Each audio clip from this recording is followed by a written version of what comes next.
हम अदालत की इजाजत के साथ इस्लामाबाद में दाखिल होंगे। 11 नवंबर को तारीख का सबसे बड़ा इज्तिमा होने वाला है।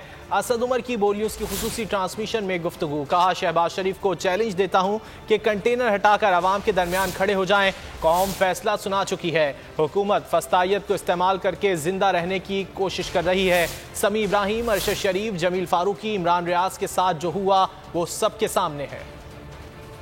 हम कोर्ट की इजाजत लेने के बाद यहाँ पर आएंगे। तारीख का सबसे बड़ा इज्तिमा होने वाला है। आप इंशाल्लाह ताला देखेंगे 11 नवंबर को पाकिस्तान के अंदर कि शहबाज शरीफ साहब को मैं एक आसान सा टेस्ट देता हूँ। आप ऐसा करें ना, ये जो सारा सिक्योरिटी का हिसार अपने इर्द गिर्द जमा किया हुआ ना, और ये कंटेनर सारे पाकिस्तान से ला के यहाँ पे रख रहे हैं, आप इधर से बाहर निकलें और अपनी आवाम के अंदर जाके खड़े हो जाएं। आप सिर्फ आपको हमें पता चल जाएगा कि अवाम किसके साथ है और किसके साथ नहीं है।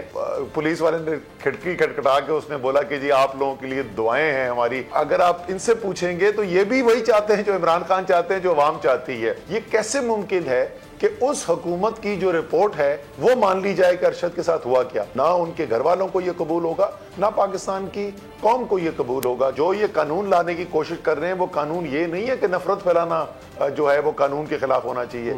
इनका असल मकसद ये है कि सच फैलाना कानून के खिलाफ है। तो एक लाकानूनियत है, एक फस्तायत है, बदतरीन फस्तायत है इस वक्त मुल्क के अंदर। जो इन्होंने इमरान रियाज के साथ किया, जो अरशद शरीफ के साथ हुआ, जो समी इब्राहिम के साथ हुआ, जो जमील फारूकी के साथ किया गया, तो ये खौफजदा हुकूमत है, ये ताकतवर नहीं है।